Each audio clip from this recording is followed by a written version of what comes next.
嗱，而家我嚟講下呢度嘅歷史啦。首先呢，呢個歷史就係因為呢個九龍城寨咧，佢呢個就係最早可以追隨到呢個清朝嘅道光年間啦。喺當時清政府為咗加強對九龍嘅呢個半島嘅控制啦，咁佢就為咗防禦呢個英軍嚟入侵啊，咁佢就修建咗九龍城呢度嘅九龍城寨嘅堡壘，同埋裏面有兩台炮塔嘅裏面。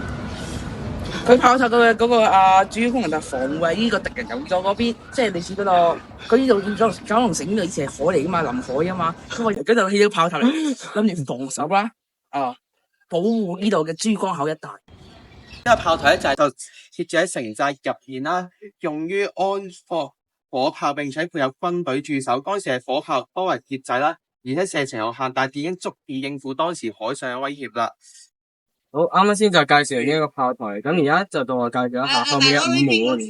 清廷喺1847年修建九龍寨城，以加強海防。寨城嘅五門原本係九龍司巡點辦公嘅地方，係一座青磚嘅建築，設計簡單而且又實用。喺五門嘅中間就係呢個公堂，而喺後面咧就係呢個官邸。喺1899年，清朝嘅官兵撤離之後，五門曾經咧就俾唔同嘅團體去租用，先後佢就俾老人院、孤兒所、學校同埋醫務等等去做呢啲嘅用途。而去到1987年，政府就拆咗呢個九龍城寨，就改建為公園，所以五門咧就全面復修，就成為咗呢一個嘅歷史見證。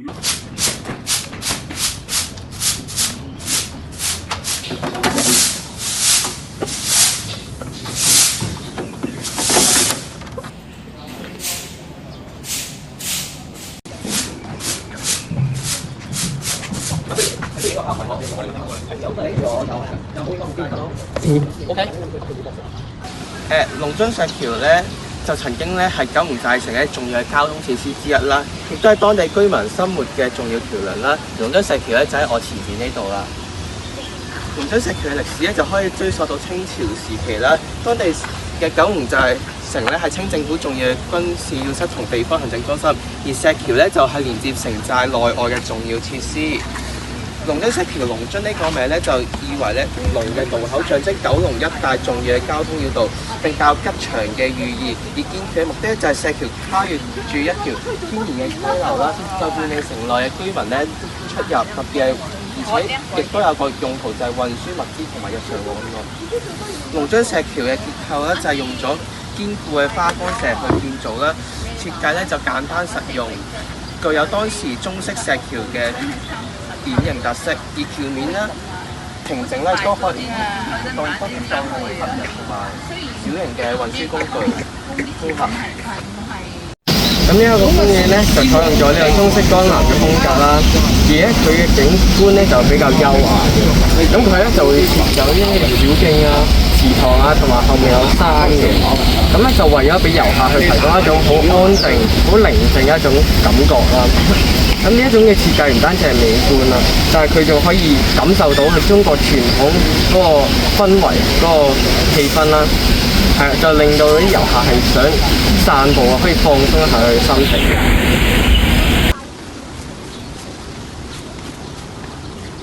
後面呢個就係呢個九龍寨城公園嘅綠藝堂啦。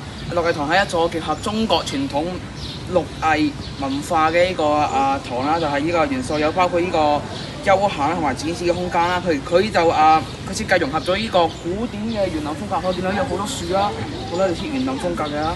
周圍綠樹環繞啦，同埋製造出呢個寧靜嘅呢個氛圍。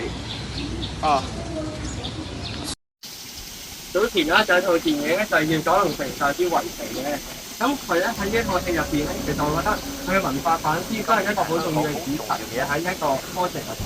所以我就簡單去介紹一下啦。呢一套嘅戲啦，就唔單止係一個動作嘅戲嚟嘅，佢其實咧喺入邊都講述咗啦，有啲香港嘅歷史啊、城寨嘅歷史，更加係入到城寨入邊嘅一啲人際關係啊等等，所以都好建議大家去睇一下。公園內咧就保護咗多項歷史文物啦，包括咧就城寨嘅城牆基礎啦、炮台同埋其他嘅遺址。呢啲文物咧不僅係歷史嘅見證咧，都係公園嘅一部分。呢啲文物嘅保護啦，同埋嘅展示咧，就令到遊客咧可以更加直觀咁感受到香港九龍城寨嘅歷史，並且可以理解其中香港文化入邊嘅重要性。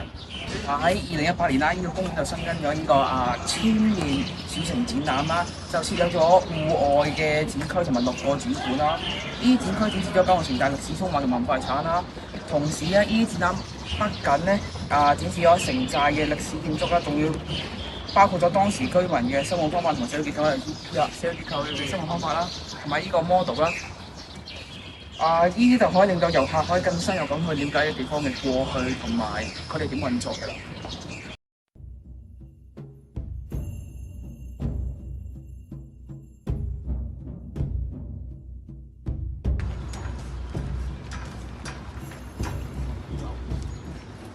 好勁啊！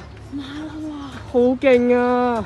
哇，好靚仔，好有型啊！哇，好有型啊！佢露咗3下啦！哇